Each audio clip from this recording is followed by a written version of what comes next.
Us, ladies and gentlemen, welcome back to the Grand Torino. Delighted you could join me for another episode here. Before I introduce my next guest, please don't forget, if you're new to the channel, press the like button, press the subscription button and the bell, and you'll be reminded of future broadcasts here on the Grand Torino. Also, we have a new function, and I encourage you now on every broadcast to show your support and press the join button, which is just down below here.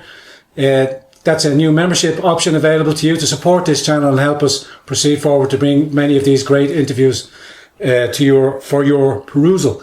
Today, ladies and gentlemen, I am absolutely delighted and honoured to be joined by Mr. Nissar Hussain. Nissar. Pleased to meet you. Pleased to meet you, sir. Thank you so much for joining us here today. Yeah. And God bless you, sir, as well. Thank you. Yeah, God bless you, sir. Yeah. It's a joy and honour as well, and a privilege. Thank you. Thank you, sir. I really appreciate that. Before we get started, I want to encourage those of you that are unfamiliar with Nissar. I've left a link in the description box of previous interviews that Nissar has done. Go catch up with him, Nissar's story. You're a resident, born and raised in the United Kingdom, lived primarily in Bradford. Yeah, actually, I'm born and raised and classed as a first generation, born to immigrant parents in '65. I was born and raised in Birmingham, and I ended up going to live with my wife in Bradford in 1990. And I think it's put into perspective right now from the beginning. It's been 3.5 years since we vacated Bradford under armed police, 10 armed police, because of imminent threat to our lives. But if I take you back a year prior to that, in November 2015, I was quite brutally attacked, and I was kneecapped and suffered a broken hand, just trying to protect my head from being bludgeoned in.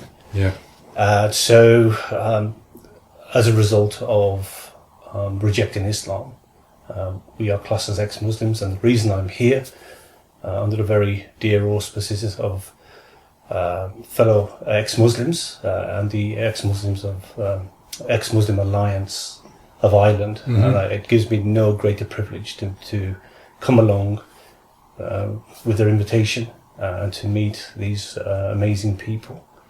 And again, we'll talk and discuss about why we are obviously under grave threat to our lives because of Sharia under apostasy.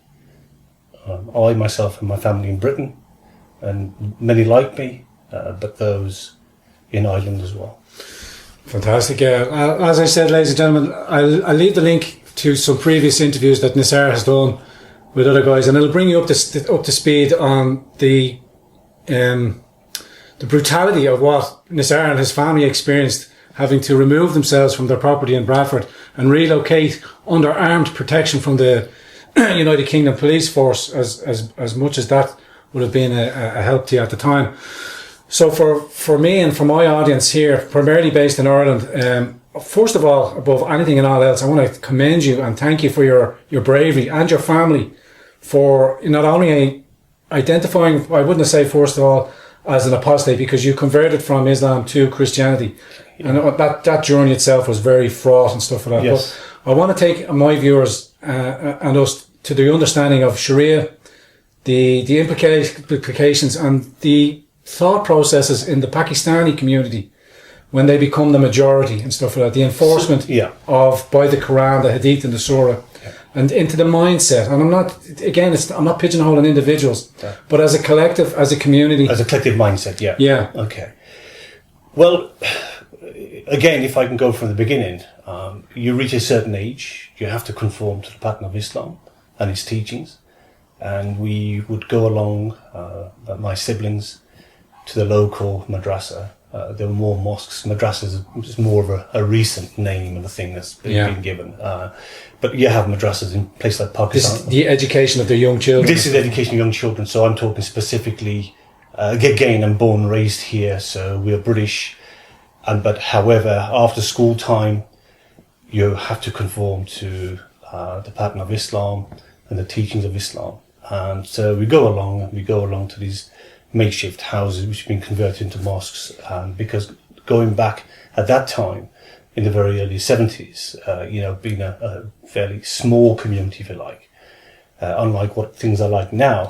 And so they had these makeshift mosques, and we would go along and we would learn scripture. this is the Quranic scripture, which doesn't mean anything. And sorry to have to say, we were quite at times badly beaten. Yeah, again, this is a norm. This is a norm. You could see many different madrasas in Pakistan or Saudi Arabia and stuff like that. Many video clips coming out, and you would say in our primary schools it might be the same level, but I believe in the madrasas that's quite vitriolic. We're whipped by bamboo sticks, ears yanked, shoved, punched, kicked. Actually, and I saw worse treatment with other children, and this got me thinking at a very early age. I've got to say, I resented it because, again, outside of the home, we're British.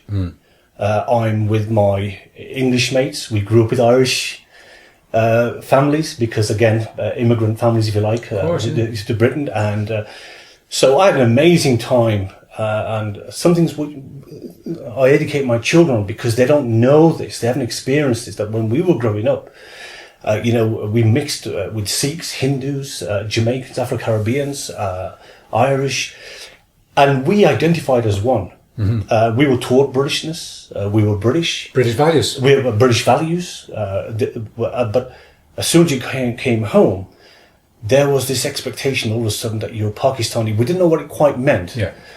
It was a far off country somewhere over yonder, but we couldn't quite connect. So the siblings, my older two sisters, we always conversed in English. Yeah.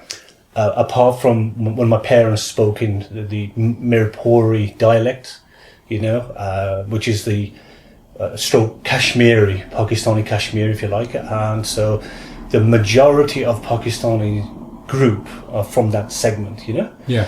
And so we pick up the twang from my mum, father, if they wanted something, they talk to you, not a lot, and otherwise, as soon as you would turn around to your siblings, it would be in English. Yeah. So that's all we ever knew. So I actually, going back to the mosque experience, I totally resented it.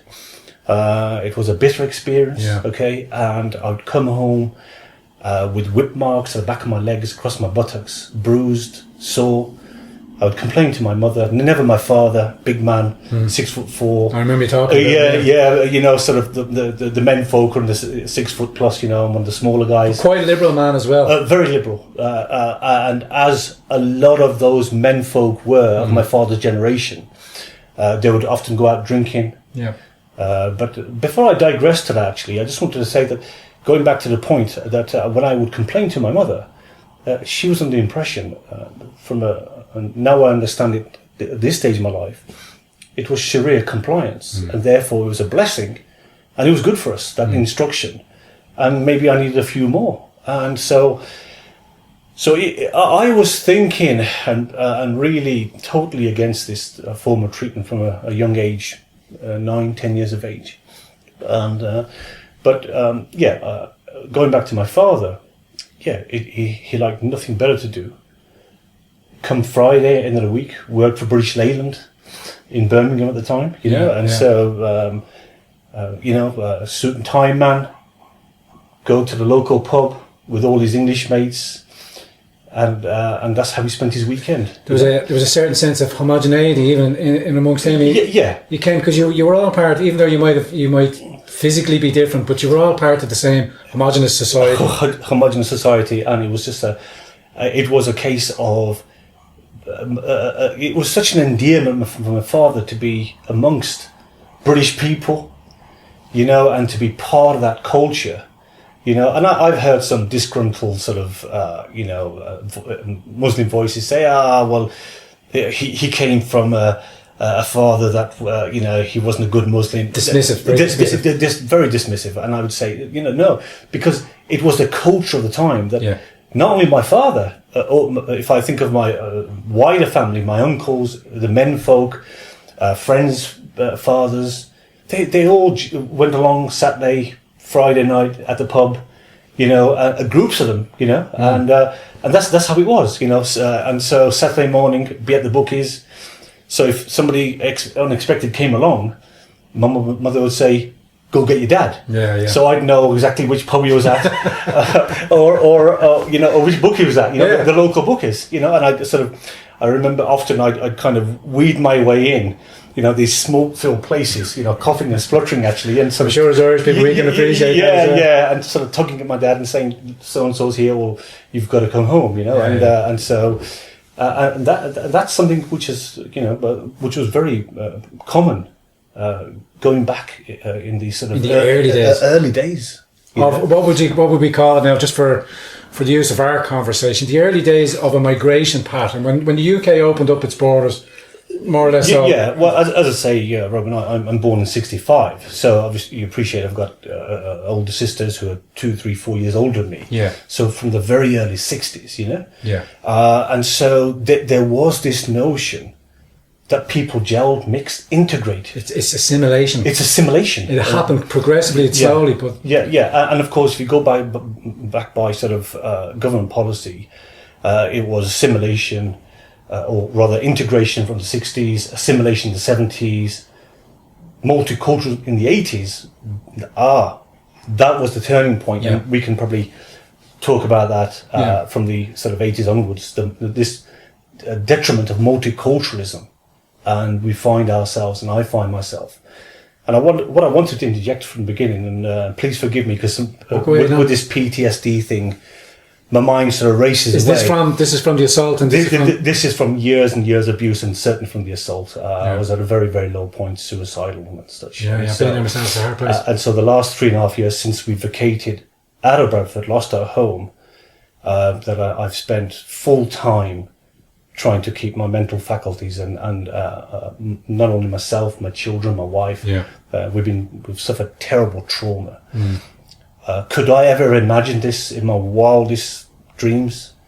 Never. Not from that kind of upbringing that I've had, being British, having these amazing freedoms, that this country Britain has afforded us, and coming to a point where, and I think your viewers need to understand this, I consider myself, and if my wife or children are here with me, they will tell you, and my children are second generation, born in Britain, we consider ourselves internally displaced people. Okay. We are refugees in our own country of birth, and I think that's very, very important. You want to elaborate on that a little bit more? Yes, because again, having been on the receiving end of Sharia, actually, I never thought a day would come, or it would be possible that we would experience Sharia as you would experience in Islamic countries.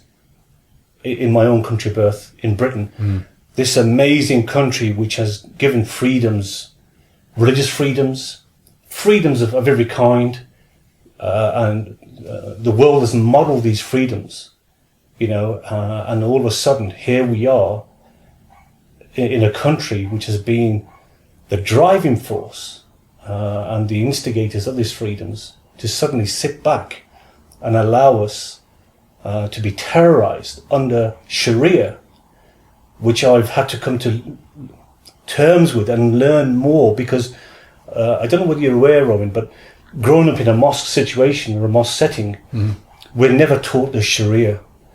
It is just an expected thing. You go along and learn the Quran, actually, and you might learn Urdu as a second language, and you go along and you do we never done 5 sort of prayers a day, but it's something that is ingrained in you and taught, okay?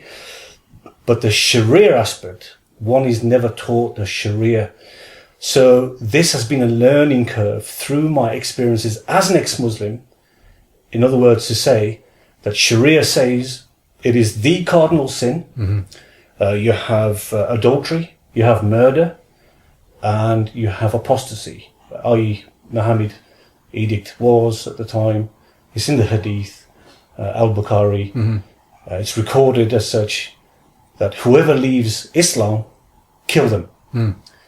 And so that one tenet is such a stumbling block for everything else that could follow after it. If people were allowed the choice to come and go from the religion. And to suffer this fate along with my family for no other reason than rejecting Islam. I didn't defame Muhammad, I didn't defame Islam, because you appreciate I can't do such a thing because one, my mother, father, brothers and sisters, who I love dearly, are still Muslim and under the banner, umbrella of Islam.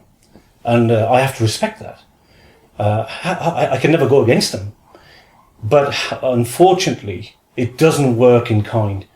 And I have to say to you, and I've said it time and again, from my experiences, there is no such thing as freedom of religion under Islam. There is, look, in a nutshell, there is no freedom, toleration, middle ground, acceptance. There is none. There is none. There is none. And the world has been duped, and mind you, it's had 1400 years of propaganda. Actually, because I sit here now, we might as well be orphans.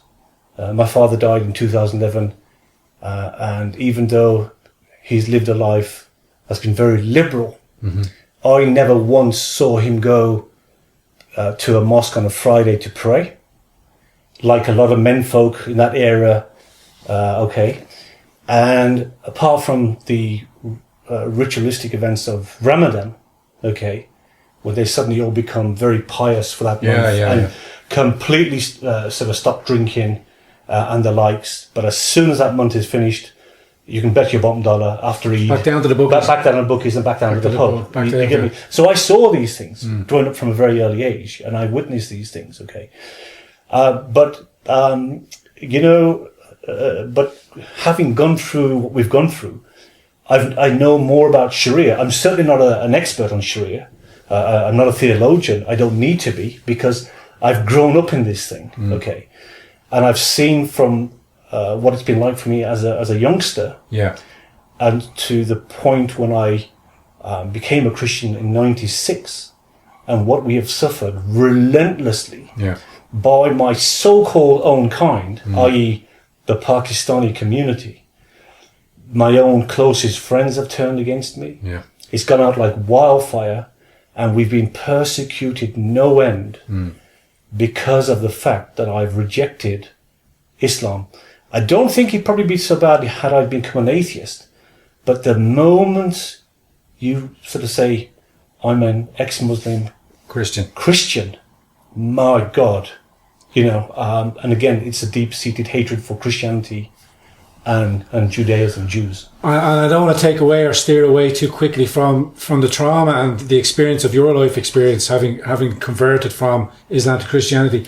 But what I want to try and immerse and bring to my audience from your experiences, your understanding now of Sharia, how it conducts the community, not only of Islam's, but Pakistani adherence to Islam and stuff like that. But there's a cultural enforcement in that community, because we see it, looking from my perspective from Ireland, looking back at the UK, particularly, I'm going to bring it up, particularly now with and I call them child rape gangs. They're not grooming gangs. Are you referring to the Pakistani grooming gangs? The Pakistani grooming gangs. But I steer away from that because the actual crime is child rape. And that this is the sort of... No. Sorry, go on. And I just want to lay the premise out there. You can take it out there. I'm not focusing primarily on that community, but the practice of the likes of people that would come in and question the community. Why hasn't the community spoken up against these heinous crimes? If now, as we come to understand that 90% of the proponents of this crime are from Muslim Pakistanis, then it should transpose to why is the community not saying these people don't represent us, these people don't speak in our behalf, and just because 90% of them are the perpetrators of this heinous crime, why does the Pakistani community never seem to speak out? Is that I think you've been too kind, actually. I would say 99.9% are Pakistani sexual groomers. The media is forever, whether it's the government or the police, label them as Asians. That's a travesty. That's a travesty, because it's not the Chinese chappie. It's not Sikhs. It's not Japanese. It's not the Sikhs. It's not Hindus. It's specifically, mainly the Pakistani, my own so-called type, my own so-called people. And again, we without me saying much, often you hear of these poor young girls, and I'm absolutely disgusted But again, it leads to the Sharia, whatever your right hand possesses, so to speak, actually, and their interpretation of Sharia and the supremacist ideology, supremacy of the ideology of Islam. I read a German professor, I don't know if this strikes you, but he describes it as Islamofascism. He's absolutely 100%, and this is exactly what it is, because they see themselves as Allah's best. And again, Robin, from my interpretation as a British person growing up with British values and Western values, and really, it's reprehensible. It goes against my British principles, and our values, But unfortunately, what you find is that where we were growing up as a minority and gelled and took on Britishness, you have a situation now from sort of mid to late 80s where you now have the population that's double, tripled in size, and they're growing up within or cocooned within their own environment and been pushing and promoting Sharia. Yeah. So those values have gone. That integration has gone. And it's a real tipping point for Britain. But this brings us into the multicultural aspect of it, from where you're kicking off, where things seems to change from assimilation to multicultural. Yeah, and of course, as I said to you before, integration, assimilation, 60s, 70s, 80s, multiculturalism, and I remember that word being bandied around. And what I can close my eyes and see and recognise the very menfolk that were going in pubs and suited and booted, all of a sudden now, when this government idea of multiculturalism, well, the shirt has gone, the trousers have gone, the shalwar kameez, which means the long shirt, the traditional, Pakistani attire. And before you know it, actually, everybody's, a lot of the menfolk were running around. I couldn't get my head round why they would be now all of a sudden. Well, thanks be to the government who said, be yourselves, and of course that's been taken full advantage of, and look, the Sikh community, the Hindu community, the Afro-Caribbeans, they've continued to integrate, continue to sort of develop themselves, prosper. They don't make demands, they don't pose any dangers and real serious issues. But then you have to ask yourself, well why the Pakistani community? And for these very reasons, which I'm totally opposed to. I'll give you a quick example. When my children were born, as they were coming along, and by the way, Robin, I had a typical arranged marriage. Really? Yeah. It's been the most amazing thing for me. Really, yeah. If it wasn't for, I couldn't have got this far without my wife and my children. That's beautiful. Yeah, and she's a convert Christian like myself. And her family in Pakistan, it took them some years to get around it, but they've accepted her for what she is. And they're up in arms, by the way, especially after my attack. I was quite, as you know, I was hospitalised for 11 days. What can I say? I'm lost for words, really. It's been the most dire experience of my life, the most excruciating, painful experience of my life physically, just literally, less than a few weeks before your 50th birthday? Yeah.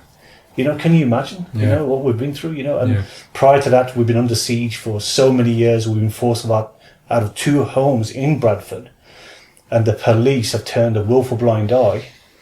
Bradford Police, actually, the church, the Anglican bishops, 3, past and present, actually, and so David James, Nick Baines, and this current one, Toby Howarth, who have spoken and acted more like Muslim imams than leaders of Christendom.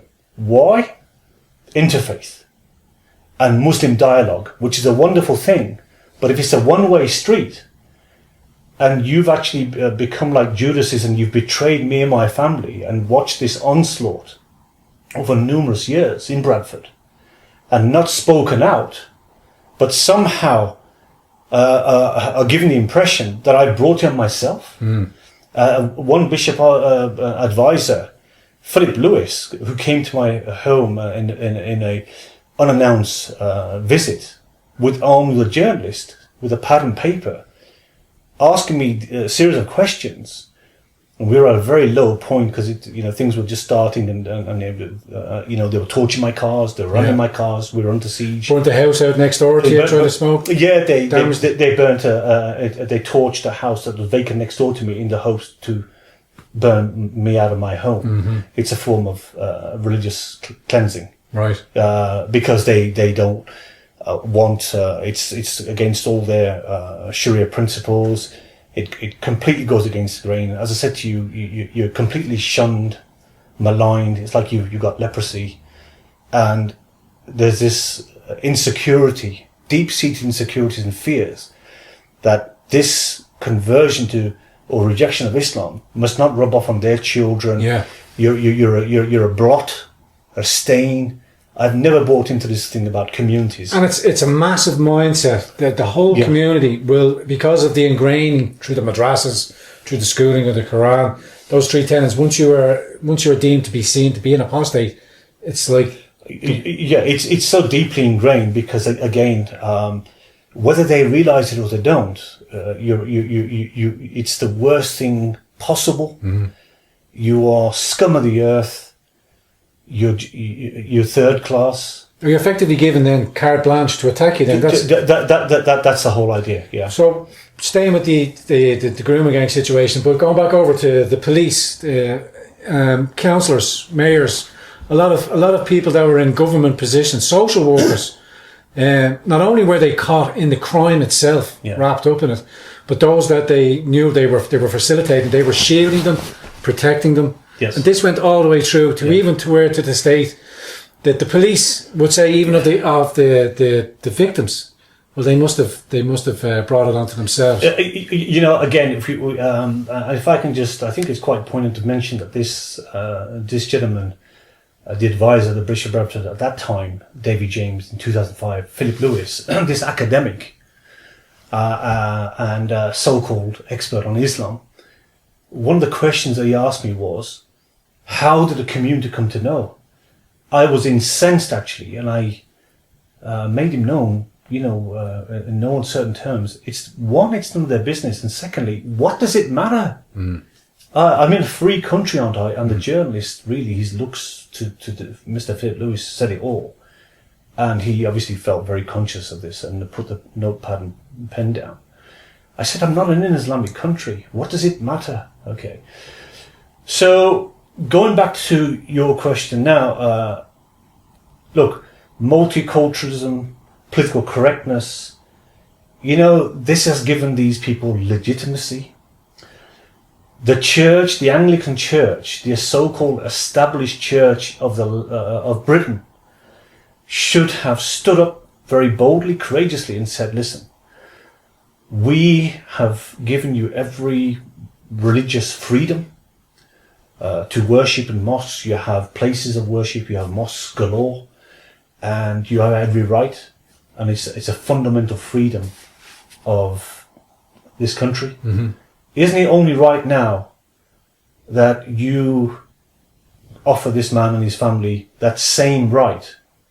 But no, because of the cowardice of these bishops, of Christians, fear combined with political correctness, it has given them legitimacy to have got away with this terrible injustice we've suffered, these criminal acts. Mm.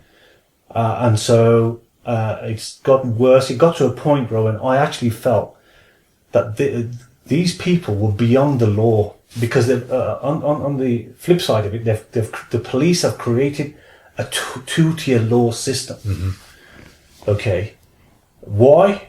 Let's examine the sexual groomers again. This has gone on for over 30 years. Okay. You hear now that the police have put their hand up, whichever hierarchical chap or person has said, yes, we knew about it, but we didn't want to cause upset to the Muslim community. In other words, violence, a fear of violence, backlash. So they, just like us, were prepared as ex-Muslims to sacrifice us on the altar of multiculturalism, political correctness, and not to cause Muslim, outrage and reaction. backlash, reaction. That's the thrust of it. Yeah, and I'm reminded that it's seeping out, as you describe it there, and from those of us paying attention to around the world, that I've seen that process play out. The likes of Tommy Robson, you know, you've interviewed with Tommy as well, who first spoke about it, and who was absolutely branded an unbelievable amount of names because he brought this subject up, and because of the political correctness, enforcement, self-policing people would self-police their thoughts and not question it. This phenomenon grew and grew to such a point. 38,000 last year. 38,000 still happened in the United Kingdom. These cases have still yet to be prosecuted. Now we understand that. I understand now that that's a common problem, and it's something for the Irish diaspora, for the Irish people here to understand and recognise that it's a very cultural thing that was brought in over the 30 years of immigration in the United Kingdom. It built up to where it was practically untouchable because the judges were involved, counsellors, social workers, as I said. But to go from that there, then not only for the community's lack of self-policing and lack of speaking out against this sort of thing, let's bring it up to now the Sharia compliance part of it. I think it's also poignant to interject the fact that when you have mainly Pakistani Muslim counsellors. Actually, you have, in my case, to my detriment, to my family's detriment, George Galloway, of all people, but voted in by the patriarchal system. In other words, the bloc Muslim votes. He walked in from nowhere, just waltzed in. Yeah, George. Okay, And look, it's common knowledge amongst the average Pakistani in Bradford and whoever. He's a Muslim, he's a convert. That's his decision. That's the thing as well. It's just funny, and I don't want to take away from that. No, please do. Because I understood that. It's fairly new to me because the way George Galloway presents himself and stuff like that, you automatically identify with him as an Englishman and stuff like that. But what's hidden is he is a Muslim convert as well. He's a Muslim convert, and we have that here not only in our political classes, people that are married to Muslims, but it's not well broadcast and known. Well, Roman, it's very sublime. It's very subtle. Actually, and so he was being courted on his campaign trail before being voted as my MP at that time, Bradford West. So I was one of the what is it? Constituent. Thank you very much. One of them tricky words. I often stumble over them too as well. So I was one of his constituents, and so the moral story was that for those Pakistanis who didn't recognise me as a convert, because as soon as that happens, that's it. You're done and dusted. You know, that's it. There is that divide.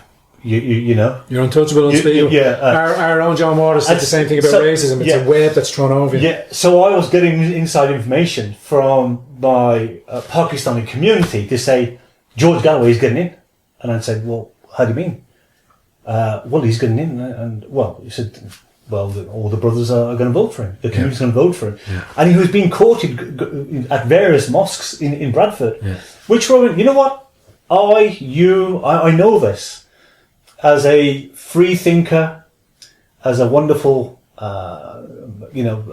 democratic person, upholding democracy, we would say, fine, each to their own. And so I remember specifically going with my daughter in a sixth form forum, where some political forum, and he was invited. This is after his election win. And he was making his wonderful, great boast and talking total destruction against Israel. In the sense, he was personally making boasts that he was going to Pakistani businesses himself personally and getting them to stop selling Israeli produce. He was openly saying this in the forum of the school, or my daughter's sixth form political forum. And anyway, he would come on, Assalamu alaikum, peace be to you. Well, that's all very good and well. He's on to his third, fourth stroke Middle Eastern wife. You know. Really? Oh, yeah. Yes, I believe this one. She is Indonesian, if I'm not mistaken. So he takes all the different points of polygamy out of it. Yeah, well, there's obviously one divorce, second divorce, whatever. You know, he's got a bit of. He only has to say it twice as a Muslim man, and then it's funny as it happens. 3 times. 3 times, isn't it? Well, in actual fact, you know, whether yeah. So I don't know too much about his personal life, but I do know that he has been divorced 2 or 3 times. Sorry, yeah. And so the fact is, look, Rowan, under Sharia, he cannot marry a Muslim lady because there is that intolerance. You know, we accept if my children, for example, married a Muslim, it wouldn't be an issue. That's between them. But under Islam, under Sharia, you cannot have a Muslim marrying a non-Muslim, especially a female cannot marry a non-Muslim. It just isn't allowed. These are, as you say, these are those. So, in essence, sorry. Go ahead. In essence, the other secondary factor is that, just to confirm, George Galloway has converted to Islam to have married, you know. But look, that apart, he was my MP. He treated me with utter disdain and disgust when I approached him after my. You know, his wonderful boast and his speech at the Sixth Form Forum, and I actually raised the question. You're promoting the idea that there is such deprivation and poverty amongst the Muslim communities, you know, and you're given this example of some place in the east end of London where Jews used to be permanently living there, have bettered themselves and moved on, but I feel that a lot to do with my own Pakistani community who are discriminating against us under Sharia. If looks could kill, I'd be a dead man. He said, come and talk to me afterwards and I will do what I can. When I approached him, he turned his back on me and was very hostile. Anyway, he got disposed of. This other lady came along, another Pakistani lady, Naz Shah. I know the name, yeah. AKA, well, her actual name is Nassim Shah. So she got voted in. And by now, my trials and tribulations had spiraled out of control. I made contact with her soon after she was voted in as a new elected MP. They got rid of Galloway. They thought, he's not making enough noise about Palestine. He's not making enough noise about, you know, what's going on with the Jewish government against Palestine, all that kind of rhetoric, and he got dismissed, and they voted this Nissar in, good and well. When I tried to highlight the fact that what we were going through, and we were at a very critical point, our lives were in danger, could she meet with me? So she arranged to meet with me, cancelled, she further cancelled 3 consecutive appointments, and then she dropped off. Completely dismissed me, and that was it actually. And so in a nutshell, you're completely isolated. You're on your own, and of course, she played down the whole situation after my attack, prior, during, and before, by saying these are neighborhood issues. So they know how to play the game. Yeah, PR management. So PR. Look, the deception, and I'll tell you now on record, most. Whether you're Irish, British, the Western mind cannot apprehend al-taqiyya and the deception of Islam. I understand that taqiyya is the betterment for Islam. You can say that you're a friend of the kafir, but you're not actually cannot be friendly. You can be friendly with them, but you cannot be friends of them. That's right. But the taqiyya is to lie for the betterment. Essentially, it's carte blanche lying. It's carte blanche lying. That's right. And so, when you're up against that, one, it's fueled by utter hatred for me as an ex-Muslim.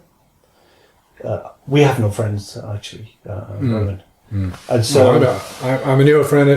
God bless you, brother. I know you've got many great friends. You know, I'm so privileged to be in this beautiful country of Ireland, and just to say to you, Rowan, and my ex-Muslim friends of Ireland, the Muslim ex-Muslim Alliance, ex-Muslim Alliance, yeah. They know full well that I confessed to them. There was a close call that I nearly came to Ireland with my family. Really? To take refuge here. Yeah. Yeah. This is one of the countries I was looking at, actually. And from that point of view, then let's lead off to that. If you look back at it now and you can see what's coming, as you've lived that experience in the UK, what can you see? Yeah, I'm really frightened for, without sounding Alarmist. terribly alarmist and distressing anybody. I'm seeing what happened back in the early 80s and the progression there. I'm now seeing here, and I'm fearing for Ireland, actually. What will become of Ireland? Wasn't it Hussain Halawa of the... Ibrahim Halawi, or Hussain, his father? His father, the older fella. In the Clonskee Mosque. Isn't he on record as saying, and please correct me if I'm wrong, that the Irish people or the government, the people of Ireland should recognise that when they become a majority, they should expect Sharia law.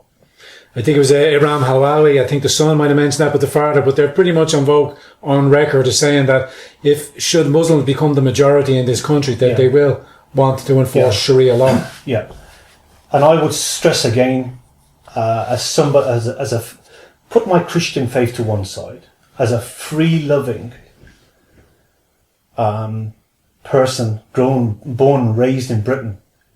I would say to the very decent Irish people, and I appeal to the British people, and I have been for many, many years, and many ex-Muslims like me, who have the courage to speak out.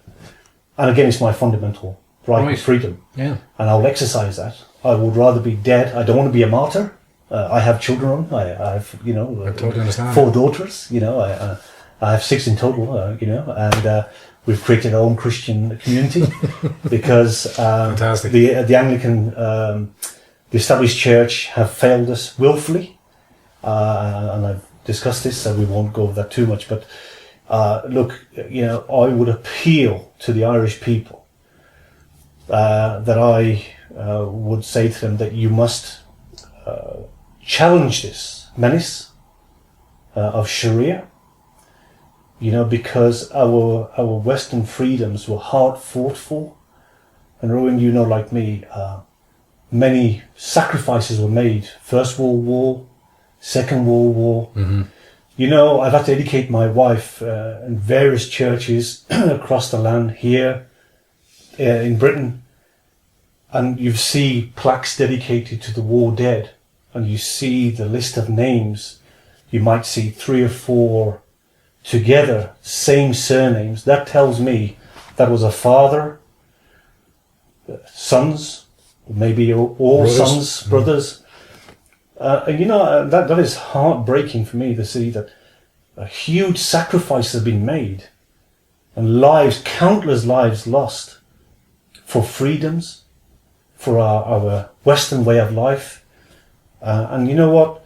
To assert our rights in our own country. As our declaration here in the United Kingdom, in Ireland, we have our constitution. You have the Magna Carta in the UK, but the martyrs of 1916, they gave up their lives to profess for Ireland's children to be free and to be self-determining in their own country. That's right. In the UK example, through the British World Wars, we also had Irish soldiers fought and died for the United Kingdom against fascism. That's right. Against the idea of fascism that it was spreading. They said we have no allegiance to the United Kingdom or anything like that because of our history.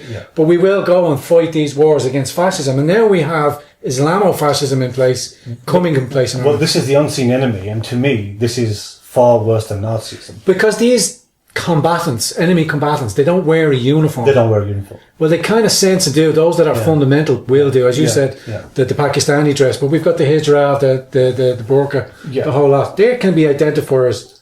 Not only, I would say, I'm not saying enemy combatants. I'm saying adherents to the religion. And if you are so addressed, then you are pretty much up to the chain. You believe of the Kafur, Taqiyya, Taharush, all of this kind of stuff. All these other. Look, it doesn't take much to work out. The internet's a wonderful thing, and we've set up the Legalised Apostasy campaign.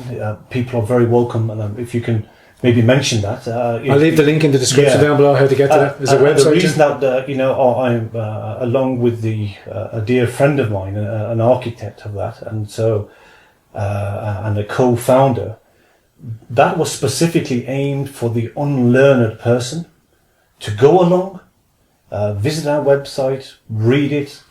It's simple, and please see things for what they are. Yeah. And this needs to be resisted, Sharia, and because ultimately it's going to shut down free speech, as they do, because I know you'll be labelled as a racist, you'll be labelled as Islamophobic, and this word has been designed to shut down free speech, debate, honest and open criticism. Mm-hmm. And the fact is, look, I'm waiting for the day that they'll call me racist. And I've got to confess, I was in a protest meeting in Belfast a couple of summers ago. And I couldn't believe it, Roland. As I was just trying to express and share where I was coming from, and I felt that the same rights afforded my Pakistani Muslim friends should be afforded me and those like me as ex-Muslims, not be under the cosh of Sharia. I didn't subscribe to it. I never, even growing up, I didn't subscribe to Sharia. I never will. And I would rather sort of be dead, and not that I wish it upon myself, of course, yeah, and to be free than to be bound by Sharia. Mm. Okay, I was shouted down and screamed at by these wonderful, well, I still think they're wonderful people, but Irish, crowd, as a Nazis, the scum. I couldn't believe it. Honestly, I was dumbfounded. Yeah.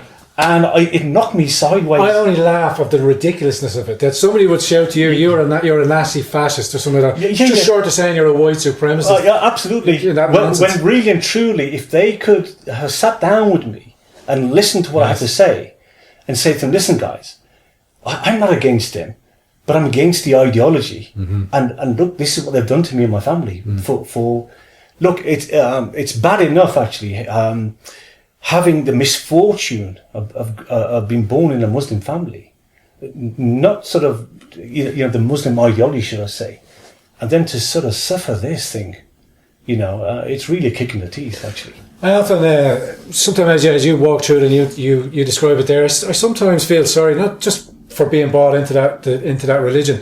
It's similar, not a similar experience in the sense that when you're brought into a Catholic faith and you go to your church and you're I've often made that comparison. You make there's a sort of a kickback because you're sort of pushed into it. But my whole raison d'etre for talking about these things is because it's like you're in the not the panopticon, but you're in a glass cage. I think it was Kareem might have mentioned it on the last thing. You are culturally enforced, not only by your own way of thinking, but your community keeps you in that cage. Well, we call it Sharia enforcement. The police have acted like the Mutawa, the Islamic police, which enforces this. And as soon as you and my indigenous friends who have spoken out are immediately hauled in and called racist. I'm having to go as a witness to a court hearing of a teacher, a British fella who was forewarning the dangers of Sharia, and he spoke out against the Pakistani Muslim groomers. And the Prevent police have dragged him through the mud, and he's having to now, his future, his teaching career hangs in the balance. Yeah. Then he came across me, and he contacted me and said, "Would you act as a witness for me?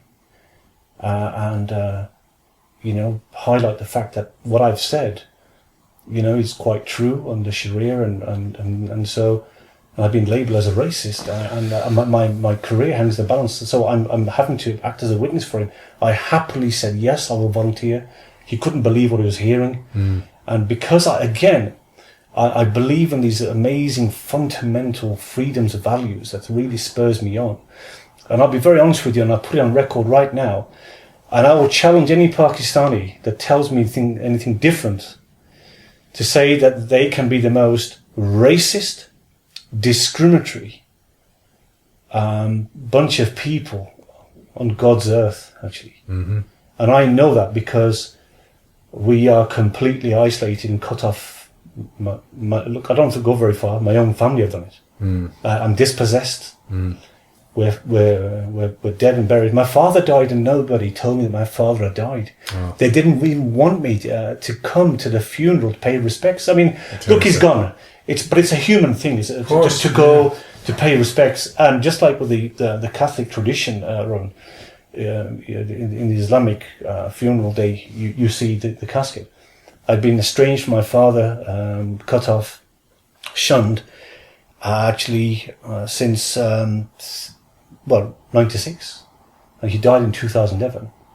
And it's horrible. It's horrible, So on the human level, as you say. And so, Roman, this is very painful, but this is the kind of discrimination and the intolerance that my own family, because of and then you've got the shame and dishonor factor as well, in the cultural context.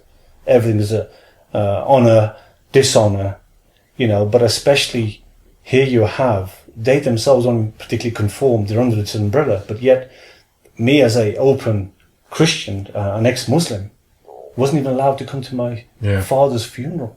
This is how God forgive God forgive, and these are siblings that are born and raised here in Britain. Yeah. Well, as you're saying, it alludes to the point, or it points to the fact of the mental constraints that people, that society of people put themselves in. As you say, it's an honour system. We could talk about the killings of daughters in the north of England, for dishonouring the family name by being seen walking down the street with a kafir or non-Muslim. Yeah. All of that is a whole cultural, political landscape that Pakistanis sort of bring with them. With them from Pakistan over there. I wanted to try and round off with what I want to bring in, the blasphemy law that was transported from Irish blasphemy law was bringing off to Pakistani, and I know the interview is long, but I want to try and get as much out of you while you're here in Ireland. And again, I'm very privileged to have this opportunity to speak with you in this here, and it's a great honour to speak with you, because I know your persecution, as much as it's been kept underneath, you have kept your faith really strong. And it's probably endeared you even stronger to your family, but to see that you and your family and your children all come together, because that's essentially what matters all in life, is your families, those nearest and dear to you. And when you are trying to protect your extended family, by that, not just your siblings, I'm talking about your nation, your fellow man. There is a credible threat here to acquiescing, to lying back and saying, "Oh, this will all work itself out in the wash." No, this won't. No. This has implications for future generations coming forward. Yes. As demographies play into it, as the numbers grow, as when the majority becomes the minority, and then the Muslim majority takes hold, we can't forewarn these things. What kind of things would you were just starting off there to say to the Irish people? Please take caution, take note of what this multiculturalism will bring to your society. Absolutely, and you know what, and it's very important that the people do recognise this and really hold on to. They need to challenge the Muslim community in a rightful way. We're not promoting hatred. Of course. That'd be totally wrong. Yeah. And we want the honest discussion. We want the honest discussion, and we want them to look. It has to be, like in our cases, we were growing up, to take on Irishness or Britishness, to respect the law of the land, to respect the culture, the Western values, and freedoms, and not push for Sharia, which is anti those things I've just equated, And so what drives me on, what spurs me on, is that I owe a sense of debt and gratitude to the country that I've been born and raised. Yes, people ask me, why do you bother? Why don't you just go to America? In actual fact, I could have gone to America as well. But look, what? Ultimately, it's the love of my country, and just as you love Ireland. And so we're patriots. I'm a patriot, so I'm British first and foremost. I have children, Roman. I have to think of their futures. Of course. And was it Ronald Reagan that said that it's incumbent upon each generation to fight for their freedoms? And make sure that they continue this freedom. We say here, society is a contract between the generations. Yes. You leave the society better than what you first inherited, and you pass it on. Yeah. And I believe by allowing this multiculturalism, we're not leaving a better society for No, for a child? I certainly don't, because I had a situation where after my attack, my in-laws were up in arms and totally distressed and upset by saying to me, we are Muslim, we are in Pakistan, the Islamic, the Republic State of Pakistan, Islamic State. Yes, we're under Sharia, that's something which we accept. But we thought that this Britain of yours was a free country. Why is it? Because they knew the reason we had suffered all these years and culminated in almost being bludgeoned to death was because of the Pakistani community, which they know full well, were actually exercising Sharia and that type of mentality and the contempt and hatred for why? For rejecting Islam. And they're saying, how can this happen? I could visualize them sort of pulling their hair out and lamenting, why has this been allowed to happen? So we, as ex-Muslims, we are simply saying that we will not tolerate the intolerable. And so we will continue to highlight, to raise awareness of this terrible menace amongst our midst. And we will challenge it in a rightful, proper way, and will bring about a rightful change. That today, just like with FGM, forced marriages, that we as ex-Muslims, it'll be against the law to even think, threats against the ex-Muslim. And so we are working for that day, and we are also trying to educate the people. Because without people like yourselves, Rowan, and my wonderful ex-Muslim Friends of Ireland, which we're now affiliated with, and of course we're going to Switzerland. We've been contacted by a group there who are doing a conference on blasphemy. Please remind me of that word blasphemy, because I want to interject the fact that we have suffered the mentality of blasphemy, just like with Asia Bibi. So if you can kindly remind me, I want to elaborate on that. But going back to this Geneva Convention coming up in the very near future, I've been contacted and asked to speak with many other speakers and many other ex-Muslims who have suffered terribly for their faith. Asia Bibi won't be there, but there are other such stories in various Islamic countries, and those people will be there, ex-Muslims. Actually, and I'm honoured and privileged, and I'm thinking to myself, wow, this is something which I wanted to do 20 years ago, and wow, and I can't get over the fact this is happening, and there's going to be an exhibition, and in actual fact, I nearly fell off my chair when the gentleman said to me, we've got your picture when you've been hospitalised, and it's been passed on to us. We've got it. We'd like to highlight that as part of our exhibition with other ex-Muslims who have suffered, and some have been killed. Would you mind? And I said, no, sir, I wouldn't mind if it serves a purpose, if it highlights the perils and dangers of what we go through as ex-Muslims. No, I don't mind at all. And so I'm privileged to be called to speak and say a few words. So I'll need your prayers, Rowan, of course. and your good viewers there. And so going back to finishes off on Aisha Bibi. I did a show. We did a demonstration outside the Pakistani embassy early last year, and Aisha was looking for asylum. There was no political asylum granted here from Ireland. I believe she might have got it from Switzerland, or I know she's put a. Okay, she's actually in Canada. That's right. Yeah, she's in Canada, and hats off to Italy, who openly allowed her when the British government, like ourselves, betrayed her and failed her. When her husband made a special appeal directly to Theresa May.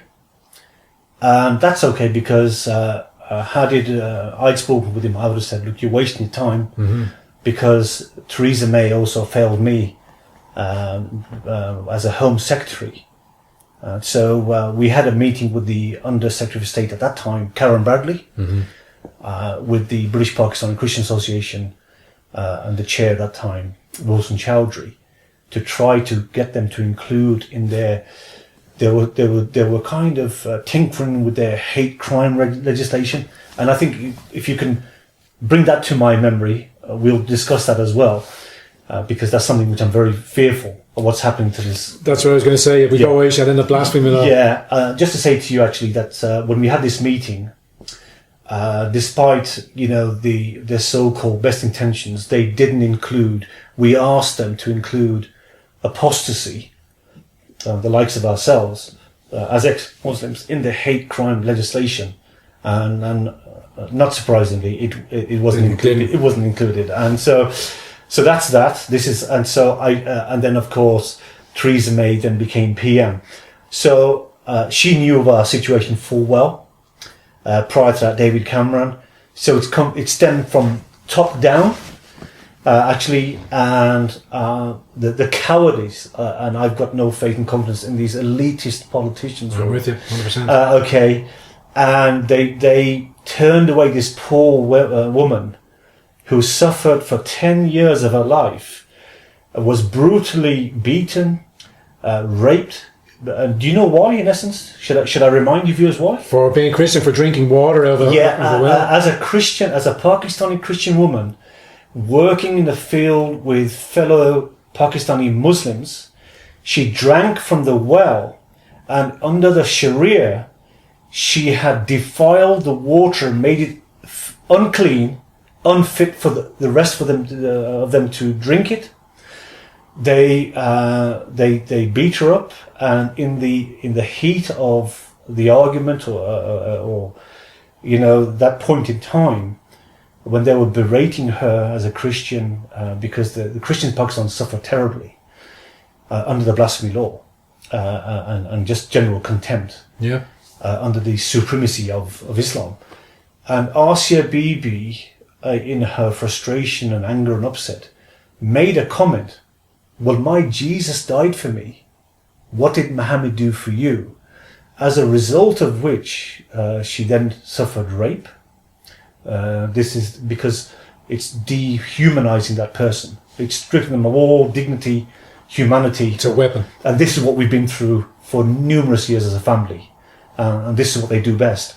And so, not content with that, the following day, to probably cover their own dirty deeds, they then filed a report of blasphemy, as a result of which she suffered brutally 10 years on death row, and her life was in the balance.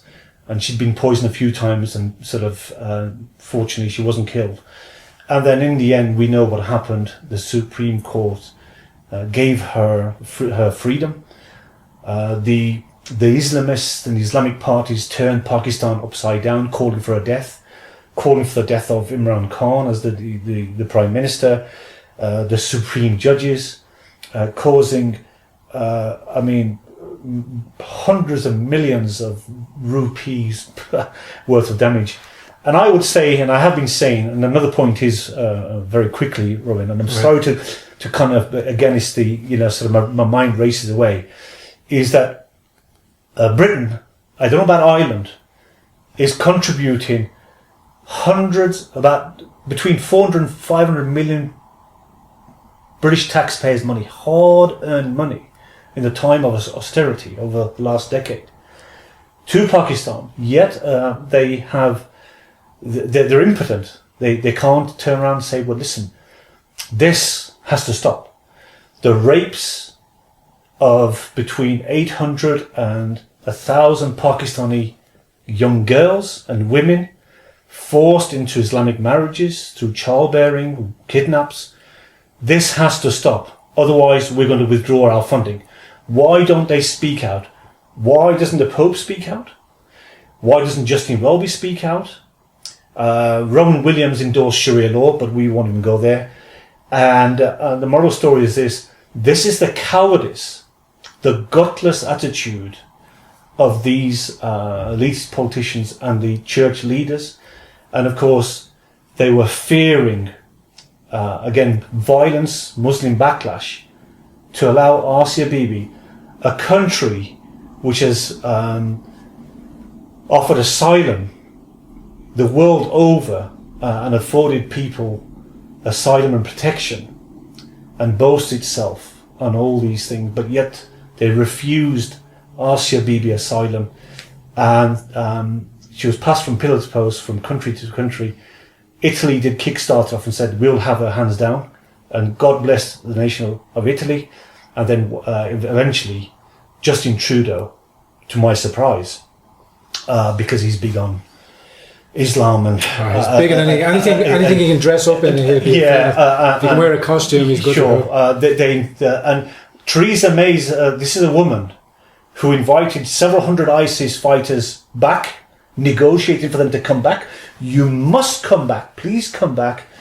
Afforded them houses, their newly formed wives and family, every benefit under the sun, included polygamous marriages on the benefit. And paid for on the benefit. And paid for the benefit.